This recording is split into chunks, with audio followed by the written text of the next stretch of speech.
15 আগস্টে নিহত শেখ মুজিবুর রহমান, তার সহধর্মিণী শেখ ফজিলাতুন্নেছা মুজিবসহ পরিবারের সদস্যদের স্মরণে জগন্নাথ বিশ্ববিদ্যালয় জবি ক্যাম্পাসের পাশে ব্যানার টানিয়েছে নিষিদ্ধ সংগঠন ছাত্রলীগের বিশ্ববিদ্যালয় শাখার নেতারা। শুক্রবার সকালে বিশ্ববিদ্যালয়ের তৃতীয় গেটের পাশে ফুটওভার ব্রিজ সংলগ্ন বিশ্বজিৎ চত্বর এলাকায় ব্যানারটি টানানো হয়। এ সময় জগন্নাথ বিশ্ববিদ্যালয় ছাত্রলীগের সাংগঠনিক সম্পাদক আশিক-ই আতাহার মেশবাহ ও যুগ্ম সাধারণ সম্পাদক মেহেদী হাসান উপস্থিত ছিলেন। ব্যানার টানানোর বিষয়ে আশিক-ই আতাহার মেসবাহ বলেন, 15 আগস্ট বাঙালি জাতির ইতিহাসে এক গভীর শোকের দিন। এই দিন আমাদের মনে করিয়ে দেয়, ইতিহাস কখনো ভুলে যাওয়ার বিষয় নয়। বঙ্গবন্ধু শেখ মুজিবুর রহমান, তার সহধর্মিণী শেখ ফজিলাতুন্নেছা মুজিবসহ পরিবারের সদস্যদের নির্মম হত্যাকাণ্ড বাংলাদেশের ইতিহাসে গভীরতম ক্ষত হয়ে আছে।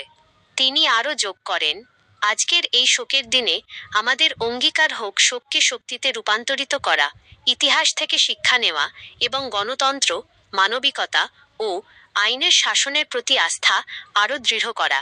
শোক আমাদের থামিয়ে দেবে না, শোক আমাদের জাগাবে। অন্যদিকে মেহেদী হাসান বলেন, 15 আগস্ট আমাদের রাজনীতির ক্যালেন্ডারে শুধু একটি শোকের দিন নয়, এটি ক্ষমতা, ষড়যন্ত্র ও ইতিহাসের নির্মম বাস্তবতার একটি সতর্কবার্তা।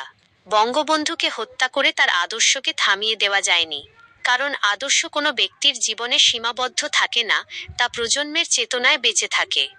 তিনি আরও বলেন, আজকের প্রজন্মের ছাত্রলীগের দায়িত্ব শুধু অতীতের স্মরণ নয়, বঙ্গবন্ধুর রাজনৈতিক দর্শন, মুক্তিযুদ্ধের চেতনা ও মানুষের অধিকারকে সামনে রেখে ভবিষ্যতের বাংলাদেশ নির্মাণের সংগ্রামকে এগিয়ে নেওয়া।